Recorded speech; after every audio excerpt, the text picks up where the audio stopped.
अस्सलामुअलैकुम वरहमतुल्लाहि वबरकातुहू। और मेरे अजीज़ दोस्तों, कैसे हो आप लोग। उम्मीद करता हूँ कि आप लोग बख़ैर और आफ़ियत होंगे। अल्लाह ताला आप लोगों को ऐसे ही खुश व खुर्रम रखें। दोस्तों, आज की इस वीडियो में मैं एक ज़बरदस्त वाक़या लेकर हाज़िर हुआ हूँ। मुझे उम्मीद है कि इंशाअल्लाह ये वाक़या आप लोगों को पसंद आएगा। तो आइए चलते हैं वीडियो की तरफ।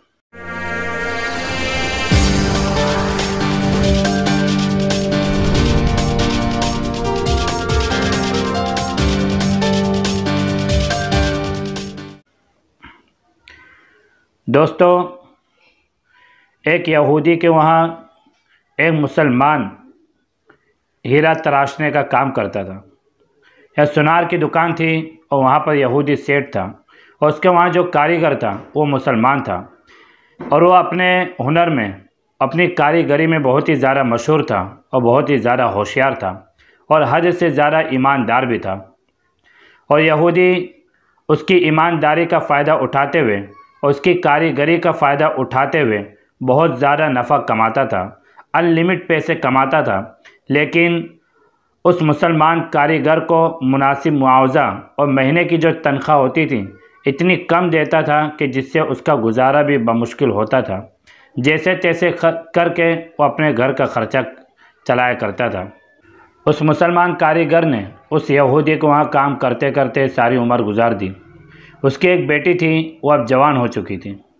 कारीगर ने चाहा कि मैं अपने सेठ से कुछ रकम उधार ले लूं और बेटी की शादी कर दूं। उसके बाद जो मेरी तनख्वाह है उसमें से थोड़ा थोड़ा करके उसका कर्ज़ा अदा करता रहूँगा। ये सोचकर वो यहूदी सेठ के वहाँ जाता है और उससे कुछ रकम का मुतालबा करता है और कहता है कि आप मुझे मेरी बेटी की शादी करने के लिए थोड़ी रकम उधार दे दीजिए और मैं उस रकम का आपको थोड़ा थोड़ा करके कर्ज़ा अदा करता रहूँगा।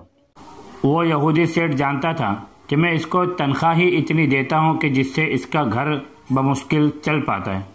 अगर मैं इसको कर्ज़ा दे दिया और इसको मैंने इसका मुतालबा पूरा कर दिया तो ये मुझे मेरे पैसे कैसे वापस करेगा। उसने ये सब सोच समझकर उससे माज़रत कर दी कि मैं आपको पैसे नहीं दे सकता। और मुसलमान कारीगर बेचारा बड़ा परेशान हो गया और अपनी किस्मत को बुरा भला कहता हुआ घर की तरफ लौट गया।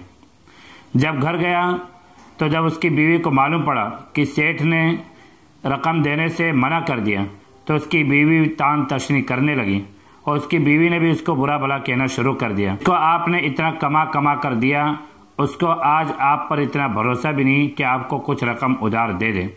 लगातार वो तान तशनी की तीर बरसाती रही। खैर, वो कारीगर बेचारा रात सोता रहा और पूरी रात सोते सोते यही सब सोचता रहा कि अब क्या करूं मैं। अगले दिन, दूसरे दिन वो सुबह में काम पर नहीं गया। जो यहूदी सेठ था उसने उसको बुलाया तो जब वो दुकान पर गया तो उसके हाथों में एक थैली थी और यहूदी सेठ के सामने उसने वो थैली खोल दी। जब जैसे ही उसने एक थैली खोली तो उसमें से एक हीरा निकला। यहूदी सेठ की आंखें एकदम ताज्जुब खेज हो गई और ताज्जुब से कारीगर के सामने देखने लगा।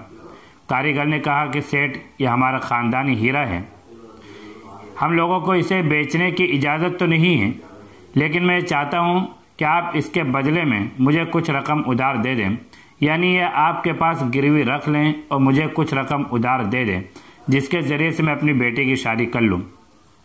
जब मेरी बेटी की शादी हो जाएगी और जब मैं काम पर आऊँगा तो मैं अपनी तनख्वाह में से और रात दिन काम करके आपका कर्ज़ा वापस कर दूँगा और जब मेरा कर्ज़ा वापस हो जाएगा तो मैं आपसे अपना ये हीरा ले लूँगा।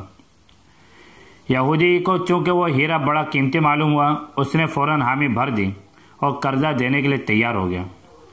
खैर, वो कारीगर मुसलमान कर्ज़ा ले जाता है, पैसे ले जाता है, अपनी बेटी की शादी करता है। बेटी की जब शादी हो जाती है उसके बाद जब वो काम पर आता है तो लगातार दिन रात मेहनत करके उसका कर्ज़ा वापस करने लगता है। जब कर्ज़े की आखिरी किस्त बाकी रहती तो वो जब अदा करने जाता है तो वो पैसा आखिरी किस्त देकर सेठ से कहता है कि मुझे मेरा हीरा वापस कर दें। सेठ वो हीरा लाकर वापस करता है तो यह मुसलमान कारीगर उस यहूदी सेठ के सामने वो हीरा लेकर पानी के अंदर डाल देता है। देखते ही देखते वो हीरा बिल्कुल गायब हो जाता है, बिल्कुल पिघल कर और घुल कर ख़त्म हो जाता है। अब यहूदी सेठ की आंखें और ज़्यादा ताज्जुब खेज हो जाती हैं कि आखिर ये है क्या, यह हुआ क्या, यह माजरा क्या है। तो मुसलमान कारीगर कहता है कि सेठ, जिस वक्त आपने मुझे कर्ज देने से मना किया उस वक्त मैं बहुत ज़्यादा परेशान हो गया। मुझे समझ में नहीं आ रहा था कि मैं क्या करूं, पैसे का बंदोबस्त कहाँ से करूं।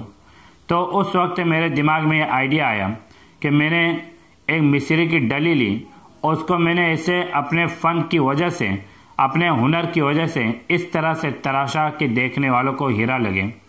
और वही चीज़ मैंने आपके सामने रखी और आप भी धोखा खा गए और मुझे हीरा समझकर वो कर्जा आपने मुझे दे दिया। और चूँकि मैं मुसलमान था, मेरे अंदर ईमानी जज्बा और ईमानी खून था, इसके लिए मैं भागा नहीं।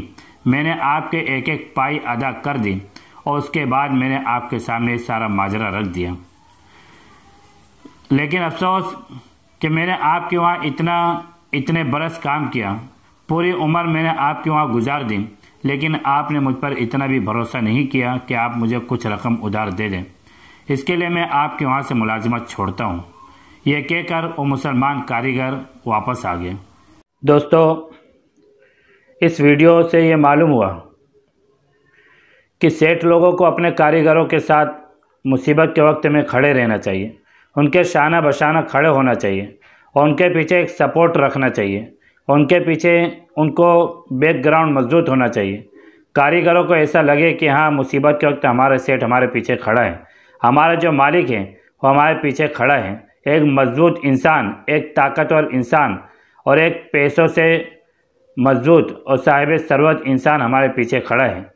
जब वो से कारीगर ये सब सोचेगा तो उसको भी आपके वहाँ काम करने में अच्छा लगेगा और आपको जिस तरह वो रात दिन मेहनत करके कमा के दे रहा है, इसी तरह आपकी भी जिम्मेदारी होती है कि जब कभी खुदा न खास्ता किसी कारीगर के वहाँ, किसी मज़दूर के वहाँ कोई परेशानी हो जाए, कोई बीमार हो जाए या किसी तरह का कोई आसमानी आफत या दुनियावी आफत या ज़मीनी आफत, किसी तरह की कोई आफत किसी मज़दूर को, किसी कारीगर को पहुंच जाए और वो तुम्हारे वहाँ बरसों से काम कर रहा हो और तुम्हारा काबिल एतमाद हो, तो तुम्हें चाहिए कि तुम उसके साथ शाना बशाना खड़े रहो।